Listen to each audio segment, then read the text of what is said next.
চিরন্তন লড়াই আর কি। আমি ঠিক জানি না যে এইটা কোনো মূল কারণ কিনা বাংলাদেশের প্রযুক্তি ক্ষেত্রে কেন আমরা এত কম মনোযোগ দিয়েছি। একটা ব্যাপার এখানে মাসকাওয়াত ভাই বলে রাখতে চাইছিলাম, যেটা হয়তো আসলে অনেকেই ন্যানো প্রযুক্তির মানে প্রতিপক্ষ হিসেবে দাঁড় করাবে যে ন্যানো প্রযুক্তি আসলে বাংলাদেশের জন্য নয়। আমি এই ক্ষেত্রে একটা যুক্তি এখানে দাঁড় করাতে চাই।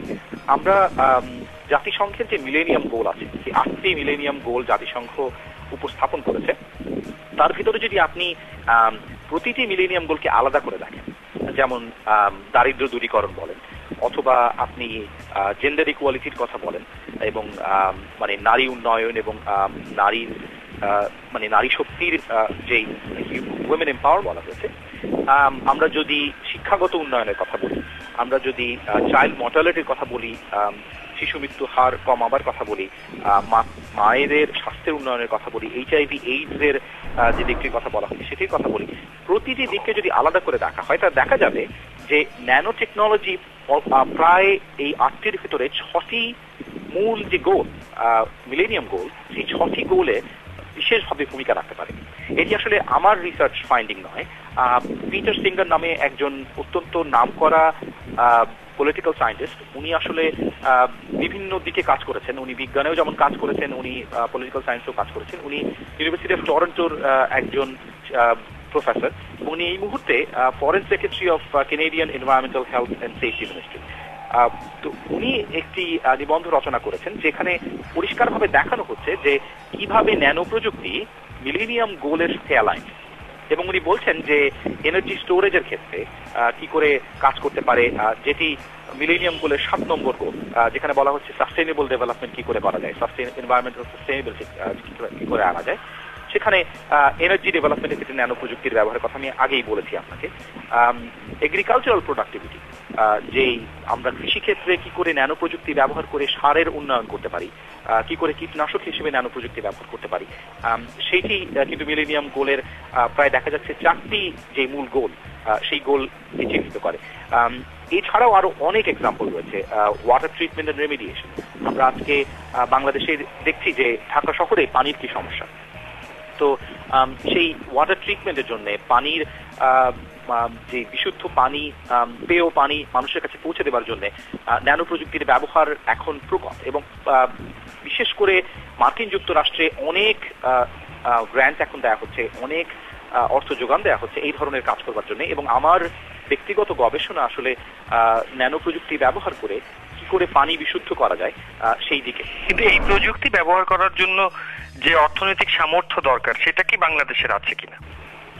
জি, এটি অত্যন্ত গুরুত্বপূর্ণ একটি প্রশ্ন। ধন্যবাদ দিচ্ছি এটি এই মুহূর্তে তোলার জন্য।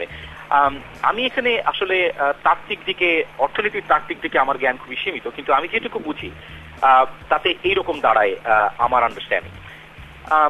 গত প্রায় 10 থেকে 12 বছরে বাংলাদেশের যেই অর্থনৈতিক উন্নয়ন বা অর্থনৈতিক সামর্থ্য, সেই কাছাকাছি সামর্থ্যের অনেকগুলো দেশ ন্যানো প্রযুক্তির দিকে এগিয়ে এসেছে। এটি একটি উদাহরণ দিচ্ছি আপনাকে। যেমন আমরা যদি চিহ্নিত করি আমাদের কাছাকাছি অর্থনৈতিক উন্নয়ন বা সামর্থ্যের দেশগুলোকে, ধরা যেতে পারে ব্রাজিলের উদাহরণ। এখানে আমি জিডিপির বেসিসেই বলছি যে বাংলাদেশের কাছাকাছি দেশ কোনগুলো উন্নয়নশীল দেশ। আপনি ব্রাজিলের কথা বলতে পারেন, আপনি আর্জেন্টিনার কথা বলতে পারেন, চিলির কথা বলতে পারেন, সাউথ আমেরিকায়, সেন্ট্রাল আমেরিকায় মেক্সিকোর কথা বলতে পারেন, সাউথ আফ্রিকার কথা বলতে পারেন যার অর্থনীতি আমাদের খুব কাছাকাছি, ফিলিপিন্স আমাদের খুবই কাছের একটি দেশ, কোরিয়া, নর্থ কোরিয়া বিশেষ করে আমাদের কাছাকাছি একটি দেশ, চীন এবং ভারতের কথা আমি আলাদা করে বলবো। তো এই যে দেশগুলোর কথা বললাম, এই প্রত্যেকটি দেশ গত 10 থেকে 12 বছরে ন্যানো প্রযুক্তিতে বিশেষ করে মনোযোগ দেওয়া শুরু করেছে। উদাহরণ দিচ্ছি আরো স্পেসিফিক্যালি যে তারা কি করছে।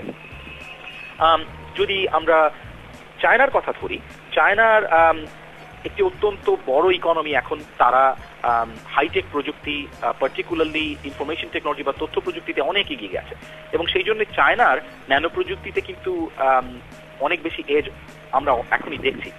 চায়না বর্তমানে ধরা হচ্ছে যে মার্কিন যুক্তরাষ্ট্র এবং ইউরোপিয়ান ইউনিয়ন কম্বাইন, যদি আমরা প্রথম এবং দ্বিতীয় এই দুটো র্যাঙ্কিং এ ওদেরকে রাখি, চায়না এখন তৃতীয় স্তরে আছে, তৃতীয় দেশ যারা সবচেয়ে বেশি ন্যানো টেকনোলজির প্যাটেন্ট তৈরি করছে গবেষণার দিক থেকে। তো সেটি চায়না তার অর্থনৈতিক যোগান এবং অর্থনৈতিক সামর্থ্য অনেক বেশি, সেই জন্য চায়নার উদাহরণটা আগে দিয়ে নিলাম। যদি ভারতের কথা বলি, ভারত গত 5 বছরে $20 মিলিয়ন, $20 মিলিয়ন, যেটা একটি সিগনিফিকেন্ট অ্যামাউন্ট অফ ইনভেস্টমেন্ট যে কোনো দেশের জন্য, সেইটি করেছে ন্যানো প্রযুক্তিতে, শুধুমাত্র HIV এইডস এই দিকটাতে কি করে আমরা ন্যানো প্রযুক্তি ব্যবহার করে HIV এইডস এর কোনো একটা সমাধান বের করতে পারি। তো সেটি ভারত। আমরা এই দুটো দেশকে যদি বাদ রাখি, তাহলে আমাদের কাছাকাছি সামর্থ্যের দেশের ভেতরে যদি আমরা ফিলিপিনকে ধরি, আপনি শুনলে হয়তো অবাক হবেন, গত 3-4 মাস আগে ফিলিপিনের যেই ন্যাশনাল মিনিস্ট্রি আছে অন সায়েন্স অ্যান্ড টেকনোলজি, তারা 10 বছরের একটা ন্যানো টেকনোলজির রোড ম্যাপ উপস্থাপন করেছে, যেটি এই মুহূর্তে পৃথিবীতে একমাত্র রোড ম্যাপ। পৃথিবীতে অনেকেই কাজ করছে ন্যানো টেকনোলজিতে, কিন্তু এইরকম রোড ম্যাপ নিয়ে নির্দিষ্ট মাইলস্টোন অ্যাচিভ করবার মতো প্রতিটি বছরে এই ধরনের কোনো রোড ম্যাপ আজ পর্যন্ত কোনো দেশ দেয়নি। ফিলিপিন্স প্রথম, এবং ফিলিপিন্সের জিডিপি এবং বাংলাদেশের জিডিপির ভিতরে খুব বেশি পার্থক্য আছে বলে আমার জানা নেই। নাভিদ, এই জায়গাটায় আমি একটু ঢুকছি আলোচনায়, যে তাহলে আমি এই মোটামুটি তুলনামূলক আলোচনায় যেটা বুঝতে পারলাম, যে বাংলাদেশের অর্থনৈতিক সামর্থ্য ন্যানো টেকনোলজি চর্চার জন্য কোনো বাধা হওয়া উচিত নয়। এখন আমি ধরে নিলাম যে আমাদের বিজ্ঞান ও তথ্য প্রযুক্তি মন্ত্রী তার অনেক ব্যস্ততার মধ্যে কোনো কারণে এই সাক্ষাৎকারটা শুনলেন, তারপরে ওনার কি কি উদ্যোগ নেওয়া উচিত? আমার মনে হয় যে বাংলাদেশের যেই অর্থনৈতিক সামর্থ্য, তার চেয়ে বেশি যেই সামর্থ্য রয়েছে আমাদের, সেইটি হচ্ছে আমাদের ইন্টেলেকচুয়াল সামর্থ্য, বা আপনি বলতে পারেন বুদ্ধিবৃত্তিক যে ক্ষমতা। আজকে বাংলাদেশের এই ব্যাপক পপুলেশন থেকে আমরা দেখেছি যে আমাদের ভালো ভালো বিশ্ববিদ্যালয় কেবল নয়, কত বেশি সংখ্যক ছাত্রছাত্রীর ভেতরে বুদ্ধিবৃত্তিক প্রবণতা কতটা থাকতে পারে, এটি অত্যন্ত ধনাত্মক একটি দিক। আমি খুবই আশাবাদী এই ব্যাপারে। কিন্তু সেইটি যদি বলি, তাহলে বাংলাদেশ যে লেভারেজটা নিতে পারে এই মুহূর্তে, সেটি হচ্ছে আমাদের অনেক প্রাইভেট বিশ্ববিদ্যালয় এখন রয়েছে, যারা বিভিন্ন ধরনের নতুন নতুন প্রোগ্রাম নিয়ে আমাদের কাছে আসছে। এটা নিয়ে অনেক বিতর্ক থাকতে পারে, আমি সেই দিকে যাচ্ছি না, কিন্তু মূল কথা হচ্ছে যে প্রাইভেট বিশ্ববিদ্যালয় অনেক মানুষের কাছেই আজকে শিক্ষার যেই সহজলভ্যতা সেটি নিয়ে আসছে, এটি একটি পজিটিভ দিক। এখন বাংলাদেশ যেটি করতে পারে সেটি হলো, বাংলাদেশ আগামী 5 বছরে বা 10 বছরে কিছু ট্রেইনড প্রফেশনাল তৈরি করতে পারে, যারা ন্যানো টেকনোলজি সম্পর্কে নিয়ে গ্রাজুয়েট করবে বিশ্ববিদ্যালয়গুলো থেকে। কেন এটি বললাম? আপনি মাসুদ ভাই খুব ভালো করেই জানেন যে আজকে সহজ শর্তে লেবার বা যে সস্তা শ্রম, সেই সস্তা শ্রমের আর্গুমেন্ট কিন্তু আমরা হারিয়ে ফেলেছি বহুদিন আগে। আজকে পৃথিবীর বিভিন্ন দেশে সস্তা শ্রম নিয়ে মানুষ যে আউটসোর্সিং করছে ওয়েস্ট, সেই জবগুলো বা শ্রমগুলো নিয়ে আসছে, সেই কাজগুলোতে কাজ করছে, কারণ সস্তা শ্রমের আর্গুমেন্ট এখন আর খাটে না। তাহলে আমরা এজ পাবো কি করে? বাংলাদেশে কেন আসবে একটি ওয়েস্টার্ন কোম্পানি ন্যানো প্রযুক্তি নিয়ে? বাংলাদেশে আসতে পারে এই জন্য যে আমরা যদি এই গ্রাজুয়েট গুলোকে তৈরি করি আগামী 10 বছরে, যাদের ন্যানো টেকনোলজি একটা মাইনর থাকবে, তাহলে তারা টেকনিক্যালি প্রফিশিয়েন্ট।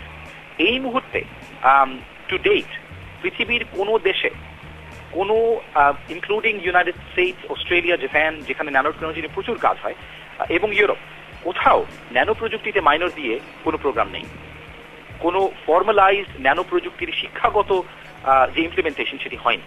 সুতরাং বাংলাদেশ কিন্তু এখনো পিছিয়ে নেই, যেটি মুশকিল আমি দেখেছি বরাবরের মতো এখনো, যে আমরা একটা নতুন প্রযুক্তিকে যখন আলিঙ্গন করতে যাই, সেটি করতে গিয়ে দেখা যায় অনেক দেরি হয়ে গেছে।